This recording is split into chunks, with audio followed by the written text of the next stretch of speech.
Hello বন্ধুরা, কেমন আছেন? আজ কিন্তু আমার হাতের রান্না নয়, এইগুলো সব রান্না কিন্তু আমার মায়ের হাতের।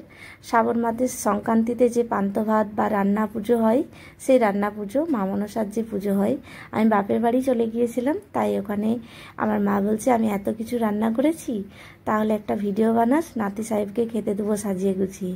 আমি বললাম, ঠিক আছে, তোমার নাতি সাহেবকে তুমি একটু সাজিয়ে গুছিয়ে খেতে দাও, আমি ভিডিও ঠিক বানিয়ে নেবো। তাই আমার মাও সাজিয়ে ফেললো খাবার থালা, আমিও একটা ভিডিও বানিয়ে নিলাম। দেখলাম ভালোই হয়েছে, আমারও একটা ভিডিও হয়ে যাবে, তাই বানিয়েই ফেললাম। আর এই রান্না পুজো মানে কি বলবো, আমাদের ভাষায় কিন্তু পান্তা ভাত বলা হয়। তো আপনাদের কার ভাষায় কি, কাদের ভাষায় কিভাবে কি বলে জানা নেই। তো ভালো লাগলে দেখবেন, একটু লাইক কমেন্ট করবেন। আর এই যে বালি স্টেশনে যেদিন আমি 15 আগস্টের দিনে বাপের বাড়ি আসি, এই সোশ্যাল মিডিয়ায় দুই বোন যে ভাইরাল, একটা বোনের নাম অর্পিতা আর একটা বোনের নাম পল্লবী ঢালি। হাতের কাজের জন্য কিন্তু এই বুনোয়ারে প্রচণ্ড ভাইরাল। দেখুন হাতের কাজ দেখুন কত সুন্দর।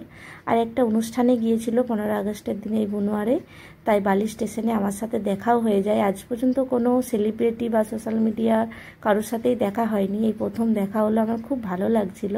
আর হাতের কাজগুলো দেখুন কত সুন্দর, খুব সুন্দর। এই শাড়ির নকশা, জুয়েলারি সব ওদের নিজের হাতে। একটা ভিডিও বানিয়ে ফেলেছি আর ছবিও তুলে ফেলেছি। মানে এদেরকে পেয়ে আমি খুঁজে পাচ্ছি না, আমি কি বলবো, আর ছবি তুলবো না ভিডিও করব। আর দুইজনাকার দুই মা, এই যে খুব সুন্দর, আর এত সুন্দর কথাবার্তা, এত সুন্দর ব্যবহার না, খুব সুন্দর।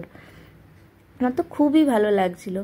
আর এই তাল বানিয়েছে, তো দেখুন দেখে মনে হচ্ছে যেন অরিজিনাল তাল, কিন্তু এগুলো মাটির বানানো তাল, জানেন। এই যে পল্লবী বুনু বানিয়েছে। আর হাতের কাজ দারুণ দারুণ, আর এত সুন্দর ব্যবহার না, খুব সুন্দর ব্যবহার। ছবি ভিডিও যাই তুললাম তাই কিন্তু বলছে হ্যাঁ তুলে নাও। যাই হোক, ভালো লাগলে লাইক কমেন্ট করবেন, ভালো থাকবেন।